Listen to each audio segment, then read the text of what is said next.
For years, my family laughed every time someone called me a failure. They never believed I would become anything. But the day a lawyer called about my late grandfather's secret trust, everything changed. Suddenly, the same relatives who ignored me couldn't stop smiling, because they needed one thing that only I could give them, my signature. What they didn't know was that Grandpa had left behind one final surprise that would change all of our lives forever. My name is Grant Walker, and I am 36 years old. I live in a quiet town outside Nashville, Tennessee. Today, people know me as the owner of a successful building inspection company. But for most of my life, my family knew me by only one name. The Failure. I still remember the first time I heard it. I was 16, standing outside my uncle's garage after helping him clean old tools all afternoon. My cousins were laughing inside while eating pizza. I was about to walk in when I heard my aunt whisper, "Grant won't ever amount to much. He's just like his father." Everyone laughed. Even my own mother. That hurt more than anything. My father passed away when I was 12. He had been a quiet carpenter who worked with his hands and always told me, "People can take your money, but they can't take your character." Welcome to a new video. I hope you'll enjoy the story. Share your thoughts in the comments section. Thanks. Now let's get back to the story. After he died, our lives changed. Mom married again 2 years later. My stepfather, Leon, was the kind of man who believed money decided a person's worth. His own son, Ethan, was always the favorite. If Ethan scored a goal at soccer, everyone celebrated. If I fixed something around the house, nobody noticed. If Ethan brought home average grades, Leon bought him a new phone. If I brought home straight A's, Leon only shrugged. "Books don't make a man," he would say. Then he would smile proudly at Ethan. As the years passed, family dinners became the hardest part of my week. Every Sunday, everyone gathered at Grandma Ruth's big farmhouse. The table was always full. So were the jokes. Unfortunately, I was usually the joke. "So, Grant," Uncle Marvin would ask loudly, "still working at that hardware store?" Before I could answer, someone else always laughed. "He'll probably retire there. Maybe they'll let him manage the paint aisle." I heard they're hiring shopping cart collectors. Everyone laughed. I smiled because it was easier than explaining how much those words hurt. What none of them understood was that I actually liked working. The hardware store taught me everything about tools, wood, plumbing, electricity, and repairing homes. While other people hurried home after work, I stayed late asking contractors questions. I listened. I learned. I practiced. Every broken shelf became a lesson. Every customer taught me something new. But to my family, I was still just the poor guy wearing an orange work apron. Even my younger cousins started copying the adults. One Thanksgiving, 12-year-old Mason looked at me and asked, "Mom says you're the family example of what happens when people don't become successful." The room became quiet. His mother quickly whispered, "Don't be rude." But she wasn't really upset. She was embarrassed he had said it out loud. I looked at Mason and smiled. "It's okay," I told him. "One day you'll learn that success isn't always easy to see." He nodded, not really understanding. The adults quickly changed the subject. That night I drove home alone. Instead of feeling angry, I made myself a promise. I would never spend my life trying to prove them wrong. I would simply build a life that made me proud. The next 3 years were some of the hardest of my life. I worked mornings at the hardware store. Evenings with a local construction crew. Weekends learning home inspections from an older man named Walter Briggs, who had spent 40 years checking houses before families bought them. Walter became the mentor I never had. He never laughed at my questions. Instead, he smiled. The smartest worker, he often said, isn't the one who knows everything. It's the one who's never afraid to learn. Those words stayed with me. When Walter retired, he surprised everyone. Especially me. "I want you to buy my business," he said. I almost laughed. "I can't afford it." "You can if we do it slowly." He offered me a payment plan spread over several years. He trusted me more than I trusted myself. I accepted. The first year was difficult. The second year was better. By the fourth year, my company had inspectors working across 3 counties. Clients trusted us because we were honest. If a house was safe, we said so. If it had problems, we explained everything clearly. Slowly, my business grew. I bought a modest brick home. Paid off my truck. Saved money. Stayed humble. Meanwhile, my family never asked what I actually did. Whenever holidays came around, they still assumed I was barely getting by. Sometimes I wondered if it was easier for them to believe I had failed than to imagine I had succeeded without their help. Then one rainy Saturday afternoon, everything changed. I received a phone call from a lawyer whose name I had never heard before. "Mr. Walker," the calm voice said, "I've been trying to locate you for several weeks. This concerns a confidential matter involving your late grandfather's estate." I frowned. "My grandfather passed away over 20 years ago." "Yes," the lawyer replied quietly. "And there's one document that cannot be finalized, without your signature." My heart skipped a beat. I had never even heard anyone mention such a document. So why, after all these years, did it suddenly matter now? For the rest of that Saturday, I could not stop thinking about the lawyer's phone call. My grandfather, Harold Walker, had died when I was only 13. I remembered him as a quiet man who loved fishing and fixing old clocks. He wasn't rich, at least not from what anyone had ever told me. After his funeral, the family talked about him less and less until it felt like he had disappeared from every conversation. Now, more than 20 years later, a stranger was saying there was still unfinished business connected to his estate. The following Monday, I drove to downtown Nashville and found the lawyer's office inside an old brick building. It looked simple from the outside, but inside everything was neat and quiet. The receptionist smiled kindly. "Mr. Walker. Mr. Collins is expecting you." A few moments later, a tall man with gray hair shook my hand. "Thank you for coming, Mr. Walker." "Please," I said, "call me Grant." He nodded and invited me into his office. A thick folder rested on his desk. "I imagine you have many questions." "I definitely do." He opened the folder carefully. "Your grandfather created a family trust many years before he passed away." I frowned. "A trust?" "Yes. It was designed to protect certain family property."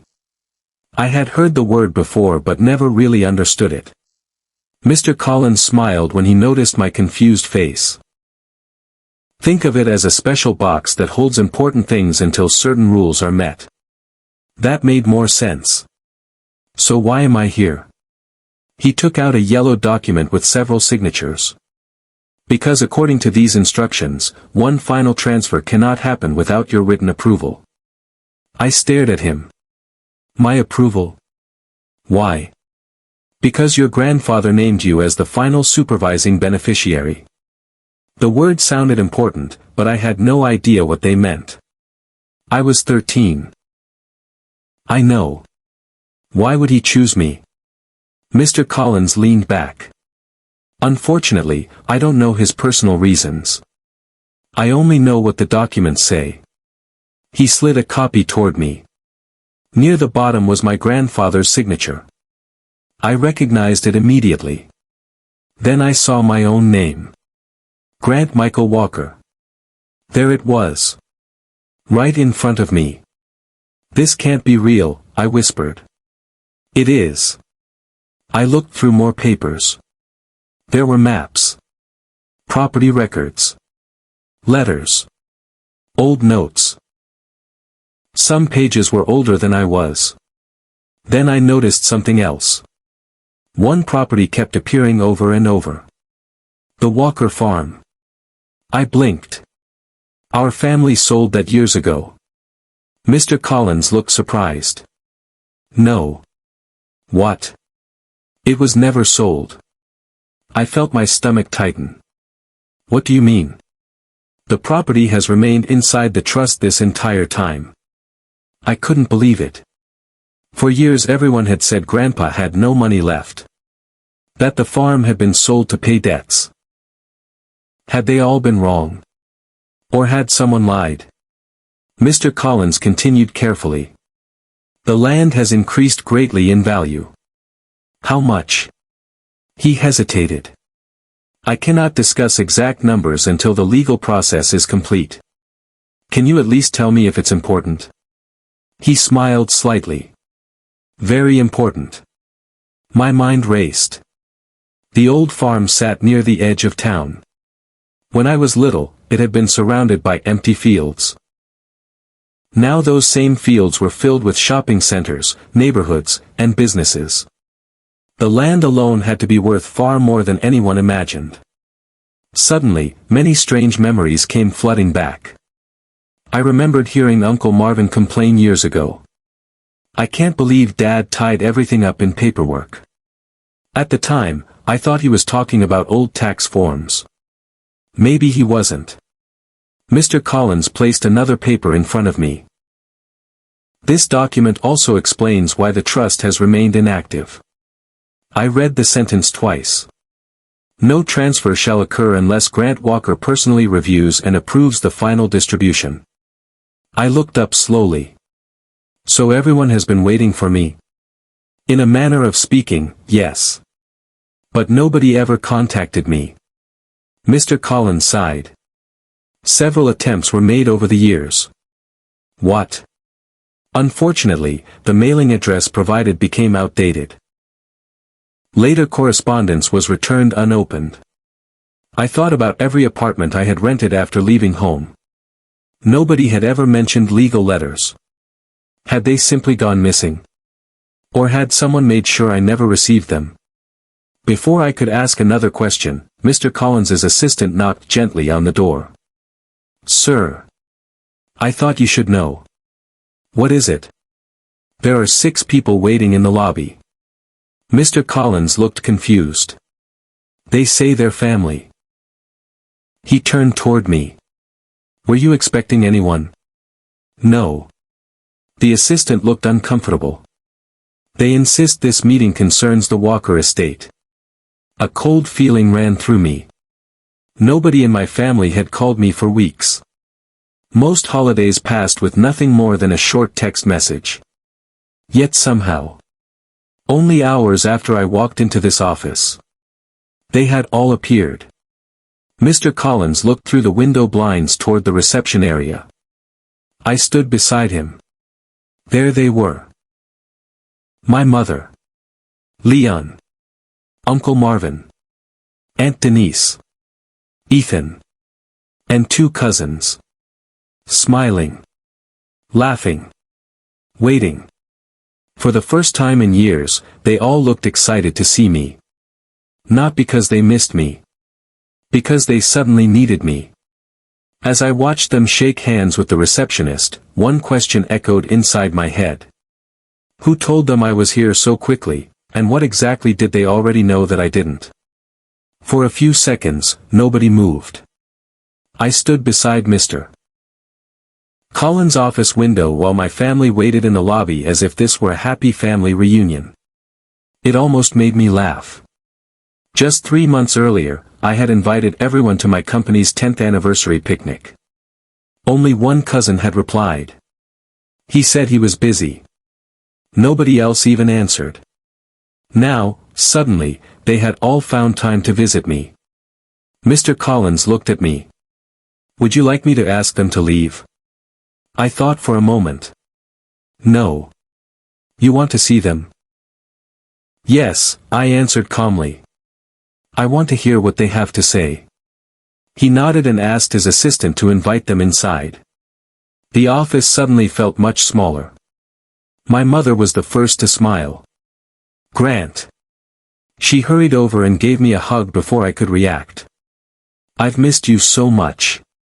Her words felt strange.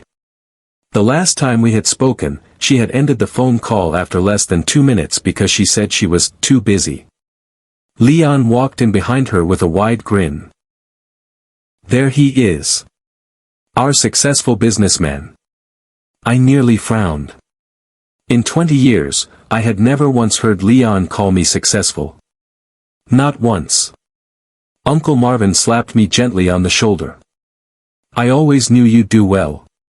That almost made me laugh out loud. No, he hadn't. He had spent years telling everyone I would never accomplish anything. Ethan smiled too. "Hey, big brother." He had not called me that since we were teenagers. Usually, he just called me Grant. Or worse. The room filled with cheerful voices. Everyone talked over each other. Everyone smiled. Everyone acted as if we had always been close. Mr. Collins quietly watched the whole thing. I noticed his expression. He wasn't smiling. He was observing.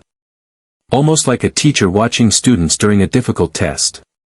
Finally, I asked the question everyone was avoiding. "How did all of you know I was here?" The room became silent. Nobody answered immediately. Then Aunt Denise spoke. "We heard about the meeting." "From who?" Another silence. My mother cleared her throat. "Someone from town mentioned it." "Who?" "I don't remember." That answer didn't make sense. Law offices don't usually announce private meetings to strangers. Someone was hiding something. Leon quickly changed the subject. "The important thing is that we're all together." I folded my arms. "Why?" His smile became smaller. "We're family." I looked around the room. "Were we family last Christmas?" Nobody answered. "Were we family when I invited everyone to my company picnic?" The silence grew heavier. "Were we family when Dad's birthday came around and nobody even called me?" Everyone looked at the floor. For the first time since they entered, the happy smiles began to disappear. Mr. Collins quietly stood. "I believe everyone should understand something." He picked up the trust documents. "These legal papers belong to Mr. Grant Walker." He emphasized my name. "Only he has the authority to review or approve any future decisions." I noticed Uncle Marvin's eyes widened. "So, he really has control?" Mr. Collins answered politely. "According to these documents, yes." My uncle forced another smile. "Well, that's wonderful." But his voice sounded disappointed instead of happy. Very disappointed. A few minutes later, Mr. Collins excused himself to make a phone call, leaving us alone in the office. The moment the door closed, everything changed. The friendly voices disappeared. Leon stepped closer. "Grant, we should keep this simple." "What do you mean?" "The paperwork." "What about it?" "It doesn't need to become complicated." I looked directly at him. "I'm still trying to understand what any of this means." He smiled again, but this smile felt different. "Be more careful. We can help." Ethan pulled a chair beside mine. "Yeah. We're all on the same team." I almost asked him since then. Instead, I stayed quiet. People often reveal more when you let them keep talking. My mother reached for my hand. "Sweetheart, your grandfather always wanted this family to stay together." I gently pulled my hand back. "Then why didn't anyone tell me about the trust?" Nobody answered. That question seemed to make everyone uncomfortable. Finally, Uncle Marvin sighed. "It wasn't important." I looked straight into his eyes. "If it wasn't important, why are all of you here today?" Again. Silence. Then I noticed something strange. Leon and Uncle Marvin exchanged a very quick glance. Only a second. But it was enough. It looked like two people checking whether they should tell the truth. Or continue hiding it. Just then, Mr. Collins returned. I apologize for the interruption. He sat down and opened another folder. There is one additional matter everyone should know. Every face turned toward him. The trust includes not only the Walker farm. He paused. But also all mineral and development rights connected to the property. I didn't fully understand those words. Neither did my younger cousins. But the adults did. Their faces changed immediately. My mother's eyes grew wide. Leon stopped smiling. Uncle Marvin's hands tightened around his chair. Even Ethan looked shocked. That was the moment I realized something important. They already knew about the farm. But they hadn't known about the land underneath it. Whatever those development rights were. They were worth enough to wipe every smile off their faces. And for the first time, I began to wonder if my family hadn't just hidden the truth from me, maybe they had been waiting all these years for the perfect chance to take it from me. I had never heard the words, mineral and development rights, before. They sounded like something only lawyers understood. But I didn't need to understand every legal word to notice my family's faces. A few seconds earlier, they had been smiling. Now they looked nervous. I'm very nervous. Mr. Collins folded his hands. I can explain in simple terms. I nodded. Please do. The Walker farm is valuable because of the land itself, he began. But the rights connected to that land allow the owner to approve certain future projects. If companies want to build there, they may need permission from the trust. So the land could become even more valuable. Exactly. How valuable? Mr. Collins smiled politely. I still cannot discuss numbers until everything has been verified. That answer was enough. The room stayed quiet. I looked around. No one from my family was looking at me anymore. Instead, they were looking at the folder sitting on Mr. Collins' desk. Almost like it was a treasure chest. Mr. Collins closed the file. I believe today's meeting should end here. Mr. Walker and I still have several documents to review. Leon stood quickly. Actually, we'd like to stay. I'm sorry, Mr. Collins replied kindly. This meeting is confidential. For a moment, Leon looked annoyed. Then he forced another smile. Of course. One by one, everyone walked toward the door. As my mother passed me, she squeezed my shoulder. Let's have dinner tonight. I looked at her. Dinner? Yes. We haven't had dinner together in almost 4 years. I know, she said softly. Let's change that. Before I could answer, she walked away. Within minutes, the office was quiet again. Mr. Collins let out a slow breath. I hope you don't mind me saying this. What? They seem unusually interested. I laughed quietly. That's one way to put it. He leaned forward. Grant, may I ask you something? Sure. When was the last time your family contacted you before today? I thought carefully. My cousin texted me 3 months ago. And before that? Probably my birthday. Did they visit? No. Call? Not really. He nodded slowly, as if another piece of the puzzle had fallen into place. Then he opened a smaller envelope. There's one more item. Inside was a handwritten letter. The paper had become slightly yellow with age. Across the front were 4 simple words. For my grandson Grant. I froze. Grandpa wrote this? Yes. It remained sealed inside the trust. My hands shook as I carefully opened it. The handwriting was neat. Strong. Exactly as I remembered. Dear Grant, if you are reading this, then many years have passed. I know you are probably wondering why I trusted you with this responsibility. The answer is simple. I watched people very carefully. Some chased money. Others protected people. You always protected people. That is why I chose you. I stopped reading for a moment. My eyes felt warm. Grandpa had noticed. Even when I was just a boy. I continued. There may come a day when family members ask you to make quick decisions. Do not rush.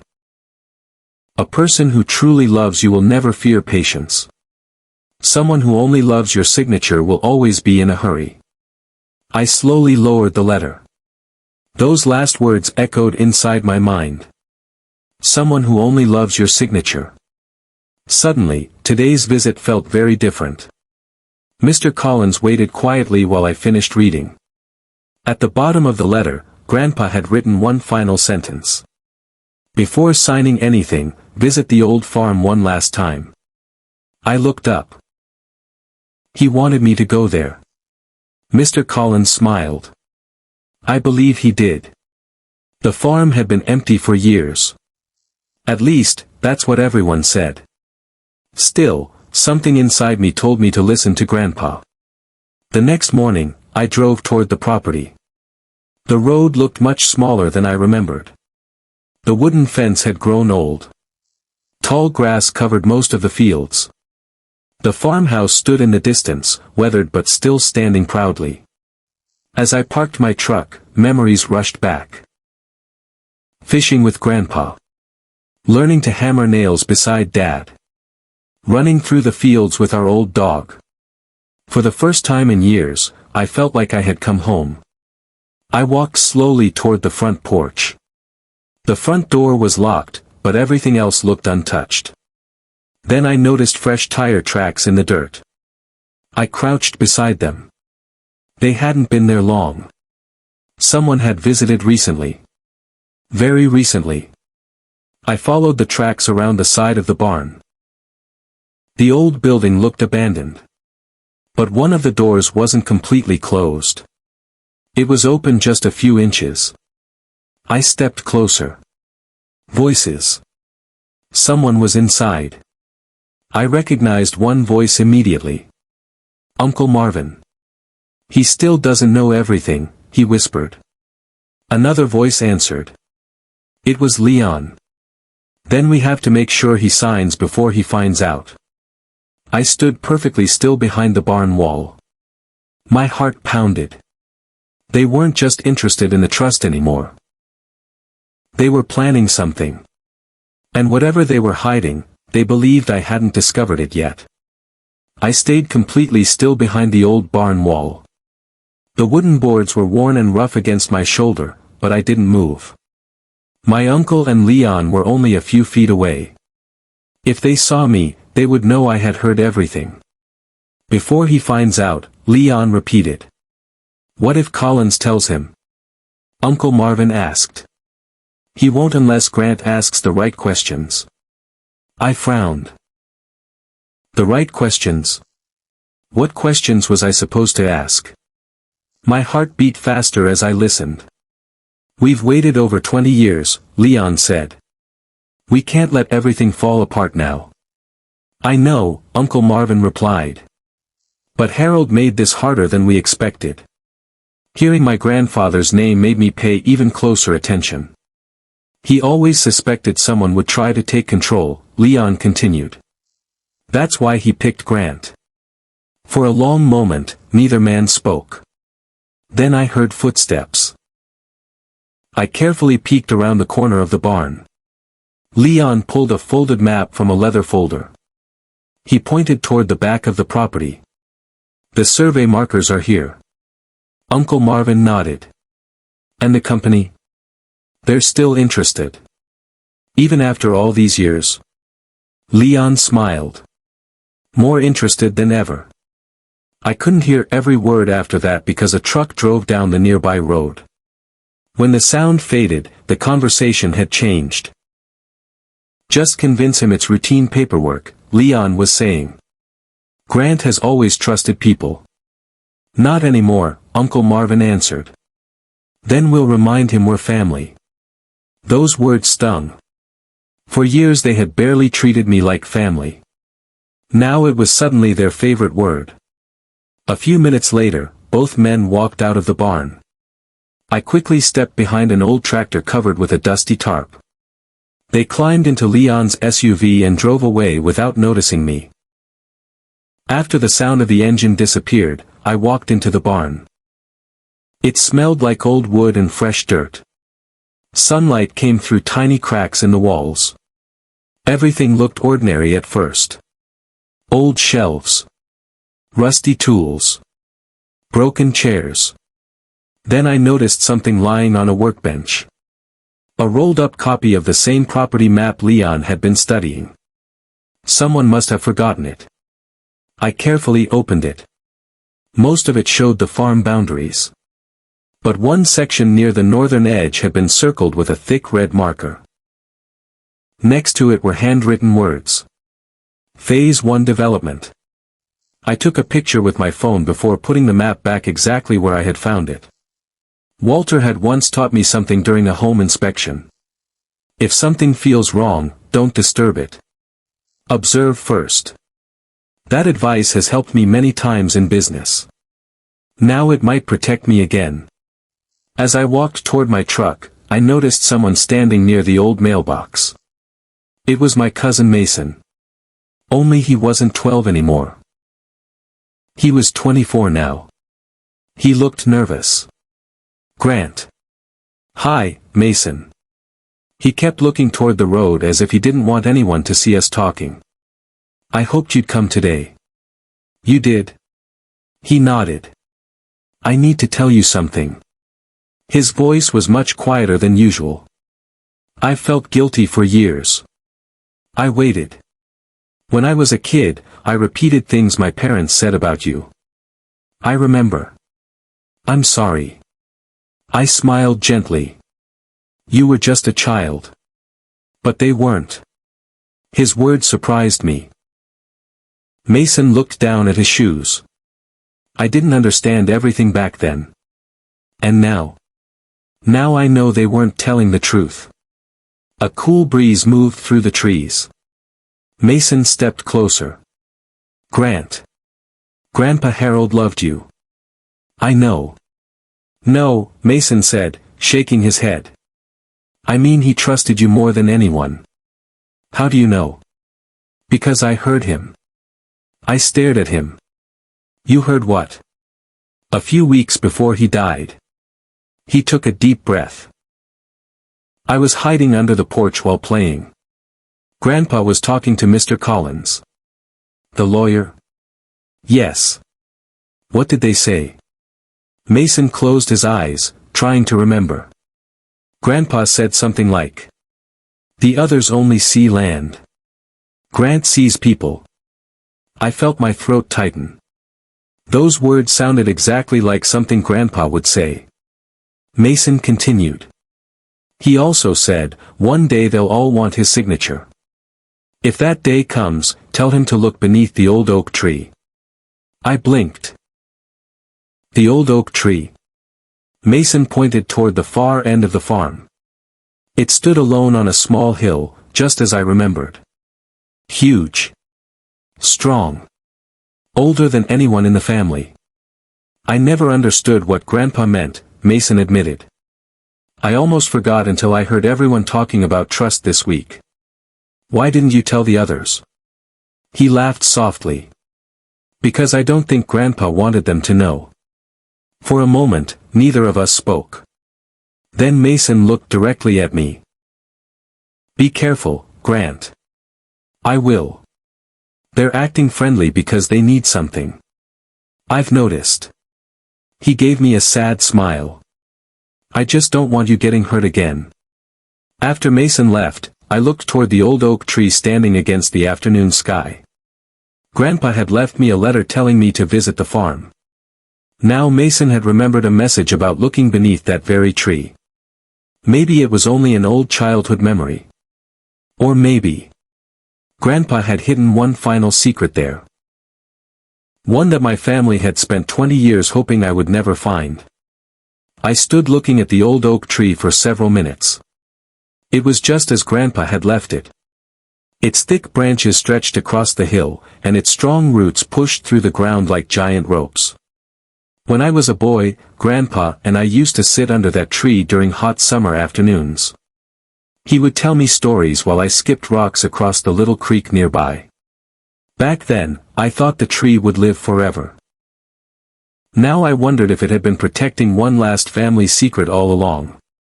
I walked slowly toward it. Every step made me more curious. When I reached the tree, I remembered something else.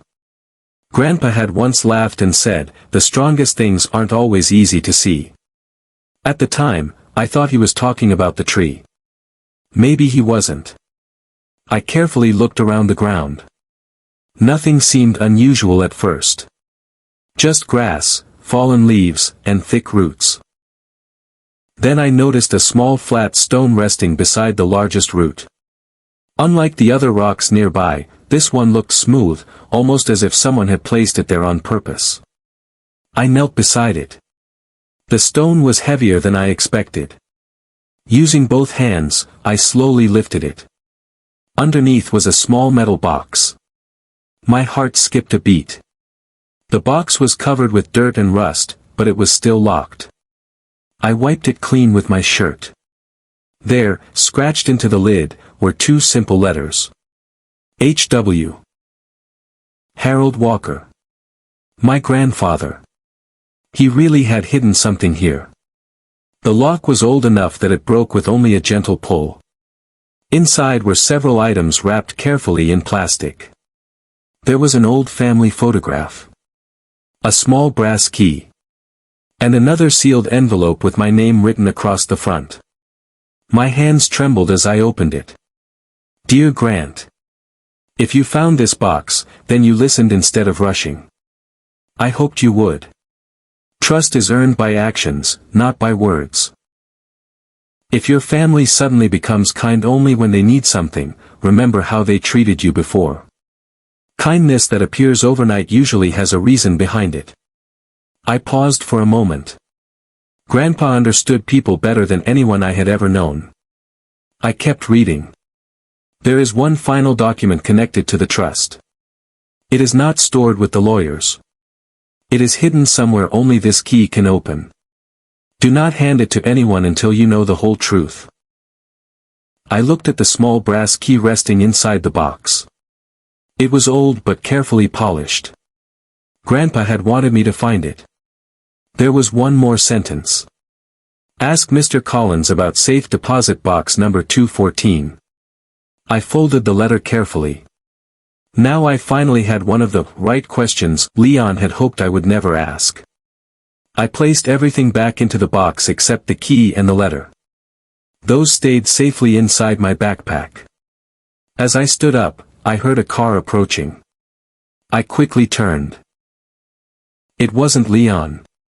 It wasn't Uncle Marvin. It was Mr. Collins. He parked beside my truck and walked over with a surprised smile. I thought I might find you here. I was just about to call you. He noticed the dirt on my hands. Looks like you've been busy. You could say that. I handed him Grandpa's letter. He read it slowly.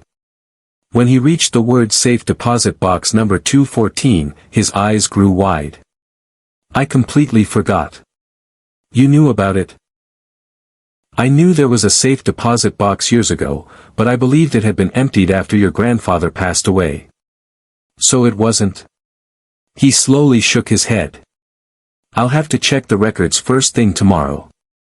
I showed him the brass key. His expression became serious. If this is the original key, then the box may never have been opened. For a few moments neither of us spoke. Finally, Mr. Collins looked at me. Grant, I need to give you some advice. I'm listening. Whatever your family asks you to sign. He paused. Don't sign anything. I wasn't planning to. I'm glad. He took a deep breath. Because I received 3 phone calls this morning. From who? Different people claiming to represent members of your family. My stomach tightened. What did they want? They all asked the same question. What was it? They wanted to know how quickly the trust could be transferred. Not one of them had asked whether I was happy. Not one had asked how I was doing. Only how fast they could get the paperwork finished. That told me everything. The next morning, Mr. Collins and I met at the downtown bank. The manager led us into a secure room filled with rows of metal boxes. He checked the old records carefully. Then he smiled with surprise. Safe deposit box 214 is still active. My heartbeat quickened. The manager inserted one key. I inserted Grandpa's brass key. Together, the locks clicked open. As the drawers slowly slid out, I saw a thick brown envelope resting inside. Across the front, in Grandpa's familiar handwriting, were words that made both Mr. Collins and me freeze. Open only after discovering who tried to keep this trust hidden. For a long moment, neither Mr. Collins nor I touched the envelope. It rested inside the safe deposit box as if Grandpa had known this exact day would come. Mr. Collins looked at me. It belongs to you. I nodded slowly and picked it up. The paper felt old but strong. Across the seal was Grandpa's signature. I carefully opened it. Inside were several documents, a folded letter, and a small notebook. I read the letter first. Dear Grant. If you are reading this, then you have been patient. I hoped you would choose truth over speed. This envelope contains the proof I wanted safely hidden. Many years ago, someone in our family tried to convince me to remove you from the trust. They believed you would never become successful and that you would simply sign whatever they placed in front of you. They were wrong. I stopped reading and looked at Mr. Collins. He quietly adjusted his glasses. Keep going. I took a deep breath. I refused because I had already made my choice. Character lasts longer than money. If people return only after discovering something valuable, ask yourself whether they came for you, or for what you own. Those words hurt because they felt true. The next papers were copies of old letters. One was written by Uncle Marvin. Another carried Leon's signature. Both had asked Grandpa to change the trust. They claimed I was too inexperienced and unlikely to manage family assets responsibly. One sentence caught my eye. Grant has no future in business and should not control property that affects the rest of the family. I almost laughed. Not because it was funny. Because life had proved them completely wrong. Mr. Collins quietly said, these letters were written nearly 22 years ago.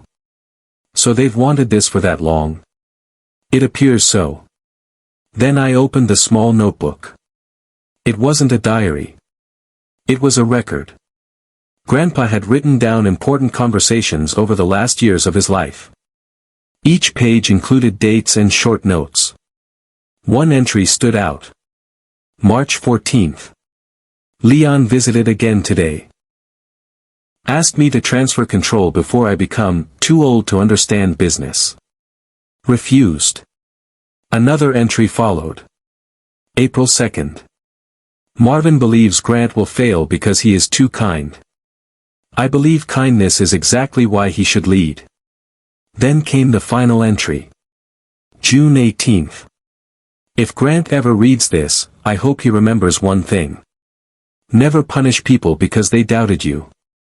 Protect what is right, and let their own choices become their lesson.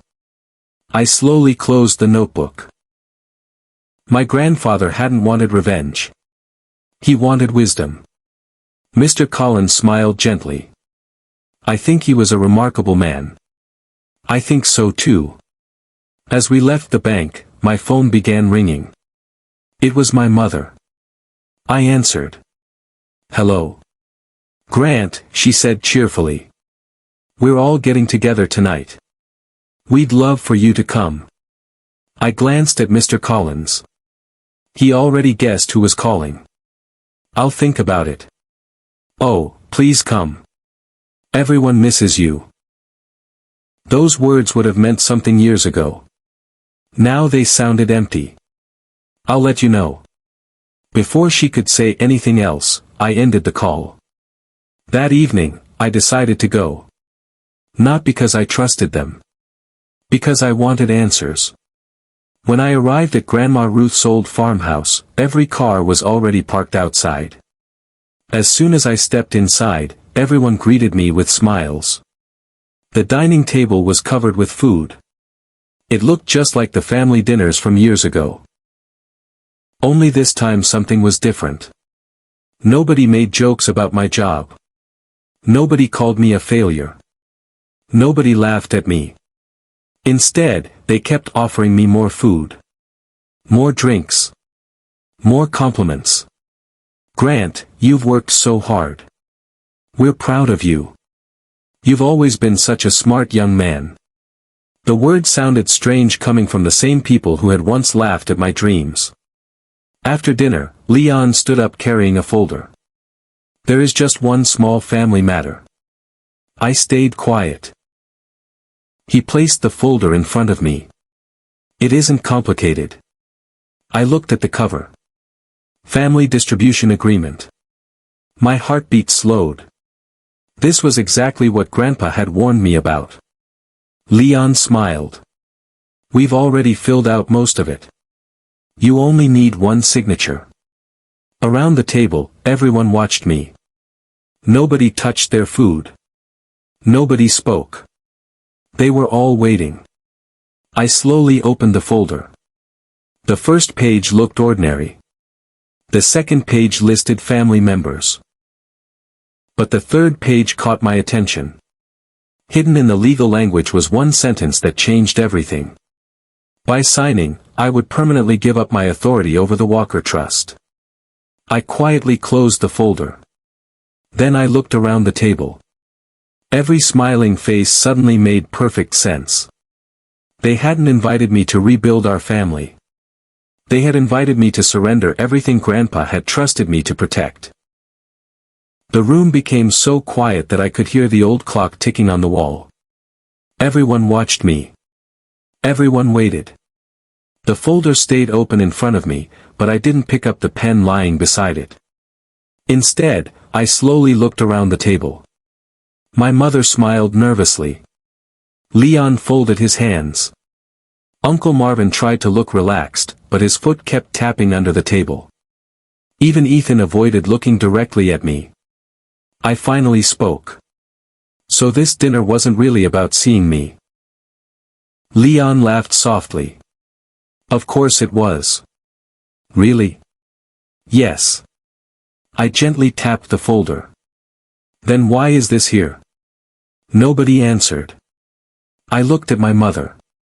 Did you know what this paper says? She hesitated. I trusted Leon. That wasn't an answer. I turned to Uncle Marvin. And you? It's only paperwork, he said quickly. No, I replied calmly. It's not. I lifted the folder high enough for everyone to see. This document gives away my authority over Grandpa's trust. The smiles around the table disappeared. Leon leaned forward. Grant, you're misunderstanding it. I don't think I am. It only makes things easier. For who? Again, no one answered. I carefully closed the folder and placed it back on the table. I'm not signing anything. Leon's friendly voice vanished. You're making a mistake. No. I'm protecting what Grandpa asked me to protect. His face turned red. You think you're smarter than the rest of us? I shook my head. I think Grandpa knew exactly what he was doing. Uncle Marvin stood up. You don't understand how much work we've put into this. Those words caught my attention. We. He realized his mistake too late. I slowly smiled. So you've been planning this together. The room fell silent again. I reached into my bag and placed Grandpa's notebook on the table. Then I laid out copies of the old letters from Leon and Uncle Marvin. Everyone stared at them. My mother picked one up with shaking hands. "What is this?" "Letters sent to Grandpa over 20 years ago." She began reading. The color slowly drained from her face. She looked at Leon.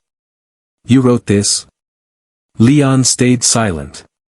Then she picked up Uncle Marvin's letter. "You wrote one too?" Neither man answered. Finally, I spoke. "Grandpa kept everything." I opened the notebook to one of the pages. He wrote down every meeting. Every conversation. I read one entry aloud. "Leon visited again today. Asked me to transfer control before I become too old to understand business. Refused. Nobody moved." Then I read another. "Marvin believes Grant will fail because he is too kind." Uncle Marvin lowered his head. For the first time in years, nobody laughed at me. Nobody had anything to say. My mother slowly sat down. Tears filled her eyes. I never knew. I believed her. She had made many mistakes, but her surprise looked real. She turned toward Leon. "You told me Dad had changed his mind." Leon looked away. "You said Grant wasn't interested." Still no answer. "You lied to me." The room stayed silent.